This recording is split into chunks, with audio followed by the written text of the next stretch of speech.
अस्सलाम वालेकुम नाज़रीन, क्या हाल है? खैरियत से? मैं उमर खुर्रम एक और वीडियो को लेके आपकी खिदमत में हाजिर हूँ। उम्मीद करता हूँ आप सब खैरियत से होंगे और हमारी वीडियोस को देख के मुस्तफीद हो रहे होंगे। दोस्तों, आज का हमारा टॉपिक है कि हम अपनी टैक्स फाइलिंग के दौरान, टैक्स फाइलिंग के टाइम पे म्यूचुअल फंड्स की इन्वेस्टमेंट और उसमें कटे हुए taxes, dividend taxes, capital gain taxes को किस तरह से अपने पोर्टल पे रिकॉर्ड कर सकते हैं। तो शुरू करते हैं आज की वीडियो।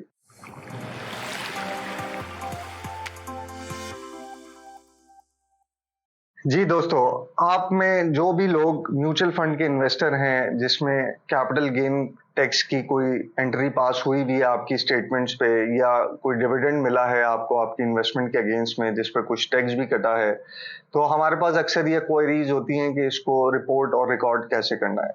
तो आज हम इसी पे बात करेंगे। हमने सबसे पहले तो अपना आईआरएस का जो एफबीआर का हमारा इंडिविजुअल का टैक्स फाइलिंग का पोर्टल है, हम सबसे पहले उसको लॉग इन करेंगे।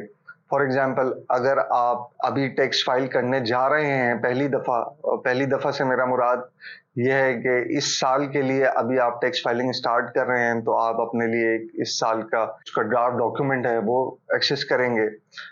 इसके बाद आपके पास वेल्थ स्टेटमेंट में पर्सनल एसेट्स और लायबिलिटीज का ऑप्शन होता है, जिसमें आप अपनी सारी पर्सनल जो भी एसेट्स हैं, आपके असासे-जात हैं, वो बताते हैं। इसमें जो सेक्शन 7006 आता है, जो investment account, annuity, bonds, certificates के हवाले से है, उसमें आपने ऐड करना होता है जिस कंपनी का भी आपने म्यूचुअल फंड या कोई इस तरह के सीआईएस यूनिट्स लिए होते हैं, उसमें उसका कंपनी का नाम, आपका पोर्टफोलियो आईडी और जो भी आपकी मौजूदा रकम उसमें मार्केट वैल्यू के हिसाब से है या इन्वेस्टमेंट वैल्यू। इसमें दोनों पहलू हो सकते हैं रिकॉर्डिंग के। आप इसमें जो आपकी प्रिंसिपल इन्वेस्टमेंट है आप वो भी दिखा सकते हैं और आप अपनी करंट मार्केट वैल्यू को भी बता सकते हैं कि इस वक्त के हिसाब से वो है।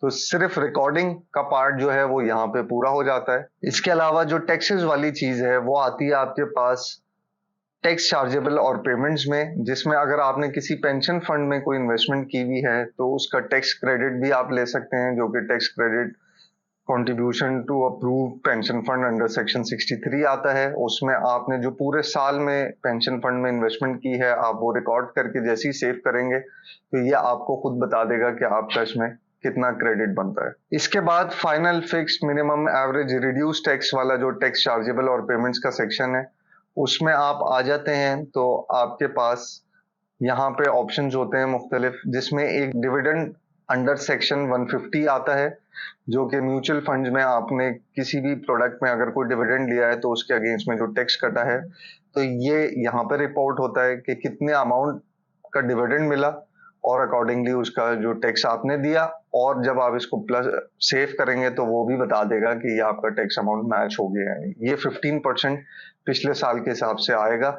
इसी तरह इसी लिस्ट में आप नीचे चले जाएं, मजीद आगे आ जाएं, तो आपके पास कैपिटल गेन्स का भी सेक्शन आ जाता है। कैपिटल गेन्स में मुख्तलिफ नौइयत के कैपिटल गेन्स होते हैं, प्रॉपर्टी वाले, स्टॉक्स वाले। फिलहाल हम म्यूचुअल फंड्स की बात कर रहे हैं, तो ये 37A वाली जो एंट्री है एट 10%, आपने यहाँ पे बताना होता है कि कैपिटल गेन कितना था, उसमें आपने कितना टैक्स दिया और सिस्टम फिर आपको बताएगा कि आपका टैक्स बनता कितना है। बाज़ औक़ात ये ज़्यादा आ रहा होता है, बाज़ औक़ात ये कम होता है, तो ये अकॉर्डिंगली आप जब पूरी फाइलिंग कर लेंगे तो उसमें इसकी एडजस्टमेंट बन जाएगी। इन सारी चीजों की इंफॉर्मेशन आपको म्यूचुअल फंड की स्टेटमेंट से भी मिल सकती है। उस कंपनी का आपको एक टैक्स सर्टिफिकेट दिया जाता है साल के आखिर में, जैसे इस वक्त टाइम है अगस्त का, तो आपको वो टैक्स सर्टिफिकेट ऑन रिक्वेस्ट भी अवेलेबल हो जाएगा।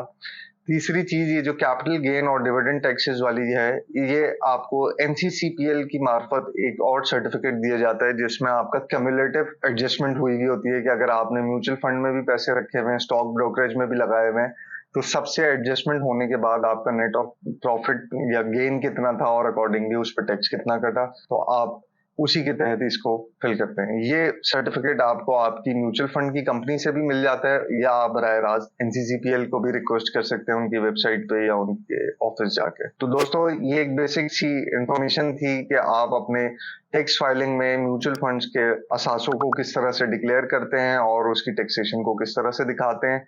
उम्मीद करता हूँ आपको समझ में आएगा, ये आपके लिए मालूमाती होगा। आज की वीडियो उम्मीद करते हैं आपके लिए कारआमद हुई होगी, मालूमाती होगी।